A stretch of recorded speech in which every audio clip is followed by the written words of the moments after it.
오늘 이 아침에 우리에게 주시는 하나님의 말씀은 요한일서 3장 1절부터 12절까지입니다. 요한일서 3장 1절부터 12절까지입니다.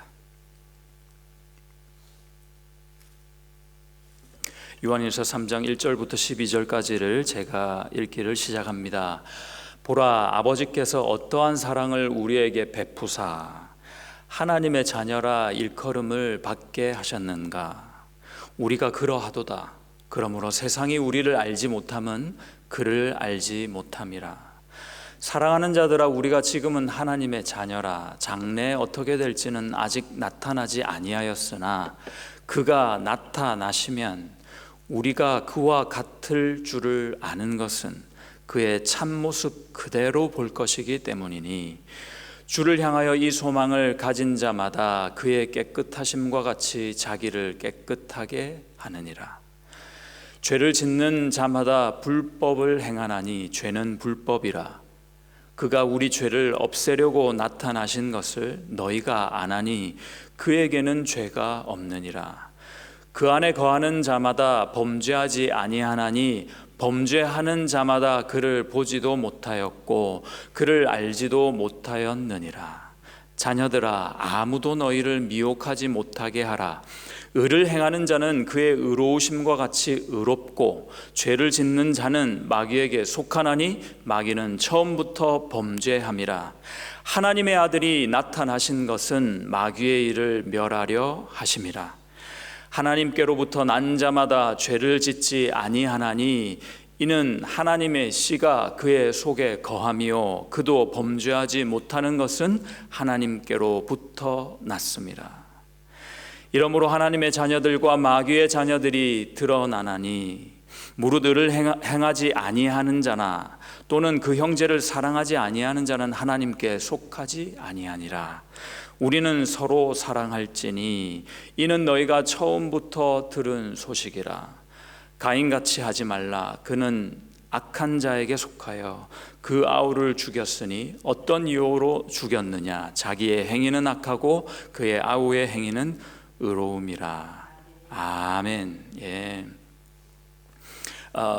구구절절 참 은혜로운 그런 말씀입니다. 그리고 또 한편으로요, 구구절절 좀 헷갈리는 내용도 좀 있습니다. 아니, 죄를 짓지 말라는 말은 확실한데 내가 지금 죄를 짓고 있는데 또 죄를 지을 수 없다고 얘기합니다. 내가 어떻게 보면 마귀에 속한 것 같아요. 죄를 지으면 그렇다고 하니까. 그런데 또 어떻게 보면은 하나님의 그 의로움 안에 속해 있다, 이렇게 증거하고 있는 듯한 말씀입니다. 여러분, 하나님께서 우리를 향해서 가진 뜻이 있거든요. 그 뜻이 한 단어로 무엇이냐 누가 물으면 저는 서슴없이요, 거룩이다 할 것입니다. 거룩입니다. 예수님을 믿고 하나님은 우리를요 거룩하게 하기를 원하셨습니다. 그리고 거룩하게 하신 겁니다. 그리고 그 거룩한 그 구원을 받은 자에게 남은 숙제 아닌 숙제가 있다면 그 거룩을 하나님께 계속해서 이루어 드리는 겁니다. 반응하는 겁니다. 그렇게 살아가는 것이죠. 거룩한 삶이 우리에게 남겨져 있습니다. 이 거룩은 그러면 어떻게 하나님 앞에 이렇게 잘 드려질 수 있을까요? 내가 어떻게 하면 하나님이 기뻐하시고 우리를 받으실까요? 그 삶을 예배로 받으신단 말입니까?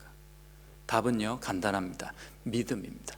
믿음 없이는 절대 하나님께 나아갈 수 없고요, 그분을 기쁘시게 할 수가 없습니다. 이 믿음은요, 첫 번째로 현재 진행형이 있습니다. 믿음의 현재 진행형, 그것이 바로 사랑입니다. 믿으면 사랑할 수밖에 없습니다. 사랑하면서 살지 못한다. 내 안에 믿음을 점검해야 합니다. 하나님을 사랑하는 게 잘 안 돼요. 지체들 사랑하는 게 잘 안 돼요. 그러면요, 뭐가 부족하느냐? 내 감정이 부족한 게 아니라 내 중심 가운데 믿음을 잃고 있지는 않은가 돌아봐야 합니다. 본문 1절을 보십시오. 보라, 아버지께서 어떠한 사랑을 우리에게 베푸사 하나님의 자녀라고 일컬음을 받게 하셨는가. 우리가 그러하도다. 그러므로 세상이 우리를 알지 못함은 그를 알지 못함이라 그랬습니다. 요한 1서 3장이 강조하고 있는 부분이 있습니다. 구원받은 우리가 막 살지 않아야 한다는 겁니다. 거룩한 삶, 윤리적이고 도덕적이고 덕을 끼치는 삶을 살아야 한다고 강조하고 있는 본문입니다. 그런데 그 접근이 아주 탁월합니다. 무엇부터 점검하느냐? 사랑해라, 믿어라, 거룩해라. 그것도 맞는 말이지만 그 이전에 뭘 점검하게 하시냐면은 우리의 존재를 다시 한번 되짚습니다. 정말 너 이런 존재 맞니? 너는 이런 사람 맞아? 하나님이 정말 이렇게 너를 대하시고 이렇게 너를 구원하셨어? 이런 진단을 하고 있다는 것이죠. 그래서 첫 번째 그 진단이요, 믿음의 현재형인 사랑입니다. 사랑을 받은 자 맞느냐 하는 겁니다. 이 아침에 우리는 이 질문을 해야 합니다. 내가 사랑받고 있나? 내가 정말 하나님을 사랑하기에 앞서서 사랑받은 자가 맞나? 그거 기억하고 살고 있는가? 이렇게 되물어야 하는 것입니다. 그 사랑받은 자는요, 뒤에 1절 뒤에 보니까 이해할 수 없는 자라고 정의됩니다. 좀 그 사랑이요, 좀 투박하고 거칠어요. 어떻게 보면 합리적이지도 않고 이성적이지 않을 때도 참 많습니다. 그래서 다른 사람이, 사랑받지 못한 사람은 그것을 이해하지를 못한다 합니다. 더 나아가서 그것이 당연하다 합니다. 세상이 우리를 알지 못함은 그를 알지 못함이라, 당연하다는 거죠. 함께 섬기던 교회에서 신학교를 갓 졸업한 전도사 한 분이 계셨습니다. 그 전도사님이 중고등부를 맡고 있었는데요. 이분이 아침마다 이제 일부 예배를 드리고 중고등부 예배 직전에 한 1시간 또는 1시간 반쯤 돼서 이제 교회 밴을 몰고 나가요. 애들 집집마다 가서 다 픽업해 오는 겁니다. 끝나면 또 이제 밤늦게까지 애들 다 또 이렇게 드랍을 해주죠. 아이들 한 집 한 집 가는데 제일 먼저 들렸던 집이 있습니다. 제가 그 아이 이름도 아는데요. 그 아이가 왜 제일 먼저 이렇게 들렀냐면 집이 가까워서가 아니라 제일 잘 못 일어나요. 제일 교회 오기 싫어하는 애였습니다. 그래가지고 미리 그 애부터 이제 전화로 확인하는 거예요. 얘가 일어났나. 그런데 이제 아니나 다를까 주일 아침에 전화해 보면 얘가 뭐 늦잠 자지 일어나 있겠습니까?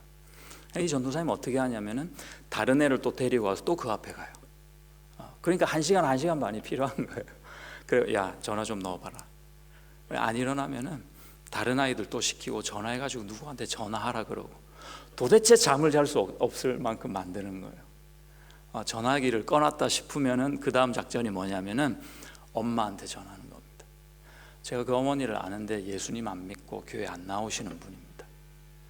어머니한테 전화해서 또 어머니를 귀찮게 하는 겁니다. 얘 왜 이렇게 안 일어나냐고. 그럼 어머니가 귀찮아서 야 교회 안 가냐고 막 이렇게 애를 깨우고 닥달하시는 거죠. 이 아이가 이제 마지못해 이제 주일 교회 밴을 이제 타죠. 타가지고 이제 한 날은 이렇게 묻더래요, 전도사님한테. 아니 전도사님, 도대체 왜 이러시는 거예요? 그러더래요. 나는 교회 오기 싫어요 아침에. 근데 왜 이렇게 사람을 귀찮게 하고 도대체 왜 이렇게 하시냐고. 그 질문에 가만히 생각을 해봤대요. 답이 없더라는 겁니다. 그래서 아이에게 그냥 나도 모르겠다 했다는 겁니다. 아이가 이해가 안 되는 거예요 이게. 근데 그 전도사님이 하시는 말이 이래요. 그날 이 아이가 교회 안 나오면 이 아이가 그날 죽을 것 같더래요. 이 아이가 그날 예배 안 드리면 이 아이가 그날 거기서 인생이 끝날 것 같더래요. 다음 주에는 영영 못 볼 것 같더래요. 그러니까 나름대로 어떠한 수를 써서라도 이 아이가 교회 나오게, 이 아이가 예배 드리게 그렇게 하고 싶었다는 겁니다. 저는 이게 사랑인 것 같아요.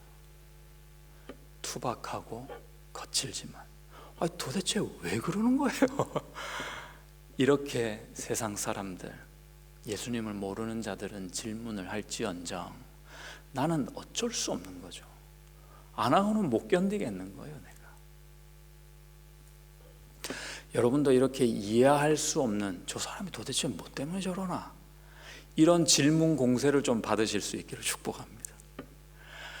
베드로가 예수님을 배신하죠. 배신한 다음에 이제 또 어부니까 또 이제 고기 잡으러 갔습니다. 갔더니 저 멀리서 예수님이 오셨죠. 처음엔 알아보지도 못했지 않습니까? 근데 그 예수님이요, 알아보는 베드로에게 이런 질문을 하지 않습니까? 너 나 사랑하는 거 맞아?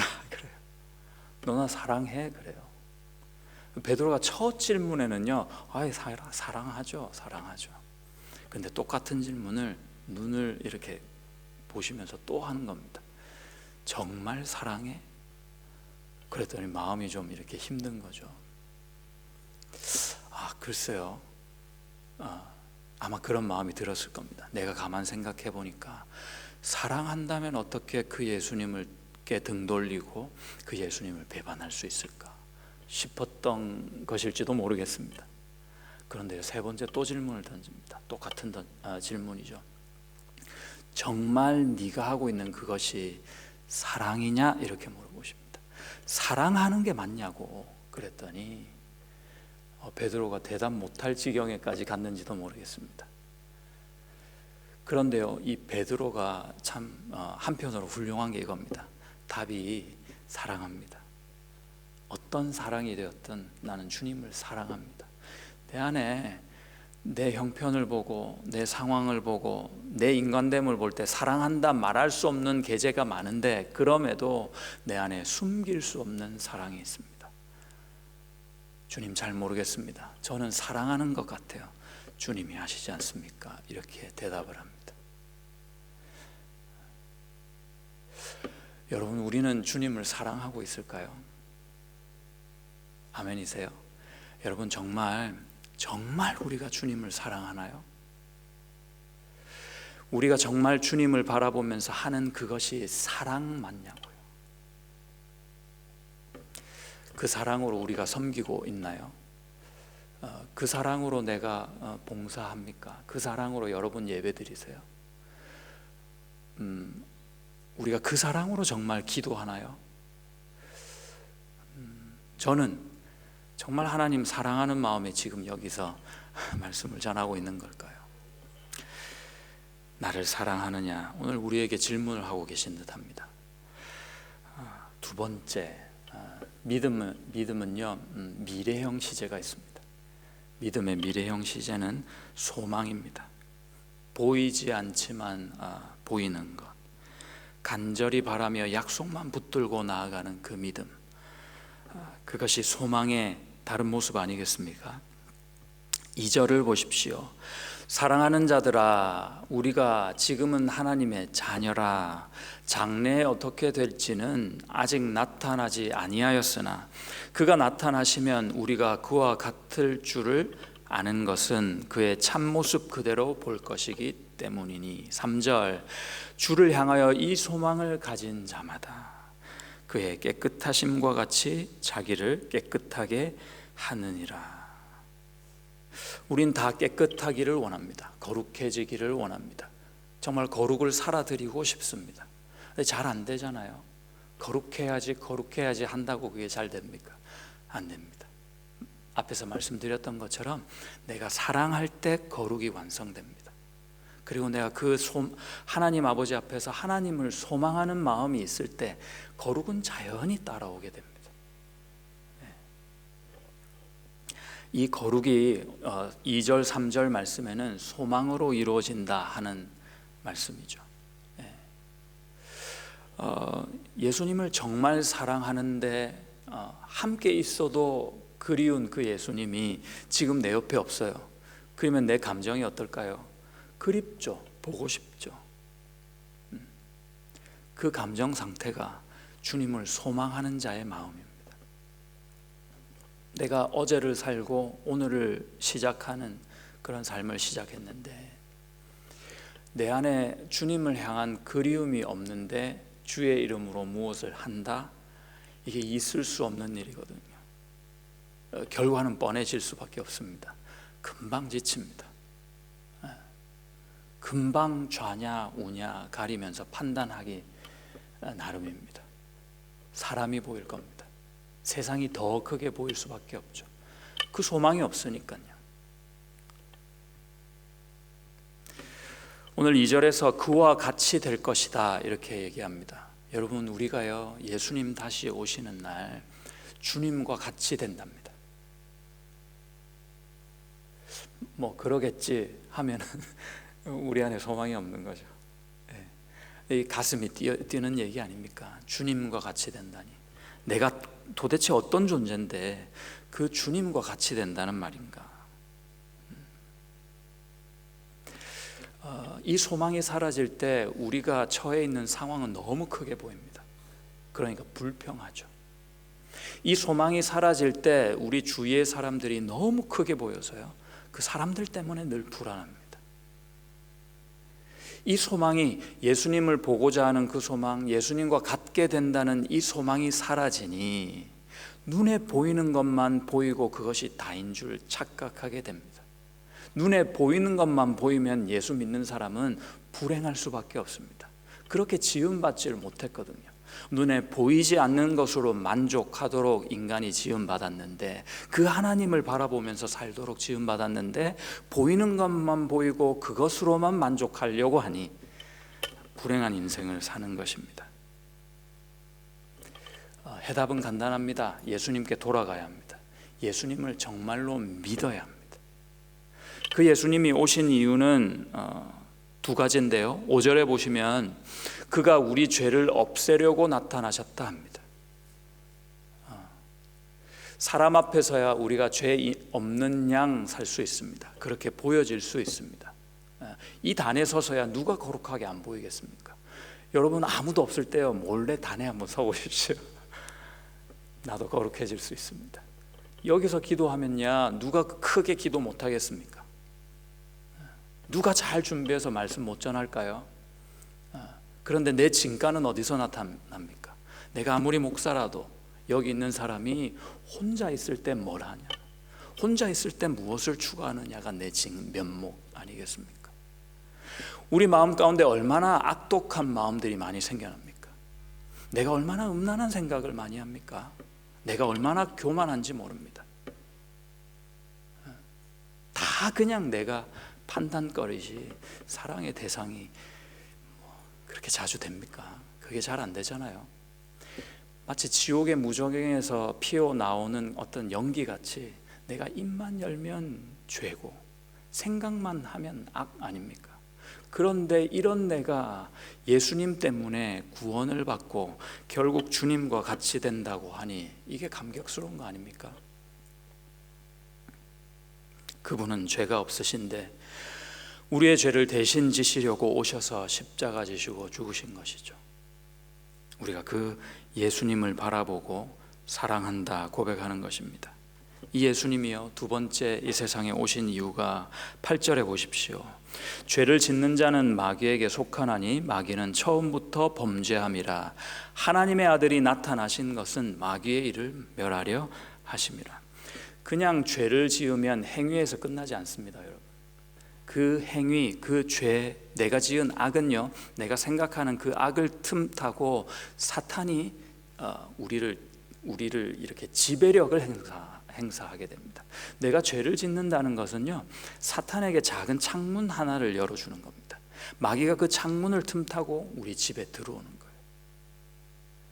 그 권위를 주는 것입니다. 그리고 그 사탄이 나를 지배하는 종속과 관계가 있는 것이 바로 죄를 범함입니다. 창세기 3장에서 뱀이, 사탄이 아담과 하와를 그냥 꽉 물어 죽이지 않고요, 유혹을 하잖아요. 정말 그래? 이렇게 한번 해봐라 하면서 말이죠. 마찬가지입니다. 마태복음 4장에서도 예수님이 성령을 입으시고 광야에서 시험을 받잖아요. 누구에게 시험 받습니까? 마귀에게 시험 받습니다. 마귀가 그냥 쉽게 그냥 예수님의 생명을 앗아가면 되는데 그게 허용이 안 되니까 유혹을 하지 않습니까? 이 돌들이 떡덩이가 되게 한번 해봐, 뛰어내려봐, 나에게 절해봐, 세상 다 줄게, 이렇게 하는 거거든요. 왜냐하면 하나님께서 아담과 하와에게 그리고 예수님에게 주신 권위가 있었어요. 권세가 있었습니다.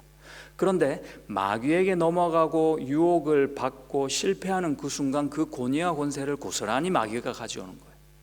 실패한 아담과 하와에게서 가지고 온 그 권위를 행사하는 그가 바로 세상 임금 마귀입니다. 그러니까 내가 죄를 짓는 그것은 나에게 지배력을 행사하고자 하는 그 마귀에게 창문을 하나 고스란히 열어주는 겁니다. 그래서 여러분, 죄와 싸우되 피 흘리기까지 싸워 이기시기를 축복합니다. 내가 지금 이 정도는 되겠지, 주님 용서하시겠다고 약속해 주시는데 뭐 하고 넘기지 마시고, 정말로 주님 아버지 앞에서 승리하면서 사는 신앙생활을 위해서 반드시 싸워야 합니다. 싸워 이기시기를 예수님의 이름으로 축복드립니다. 할렐루야. 이 예수를 믿으십시오. 이 예수만 신뢰하십시오. 이 예수님만 사랑하고 오매불망 그분만을 그리워하면서 소망하십시오. 그렇게 승리하시는 여러분 되시기를 축복합니다.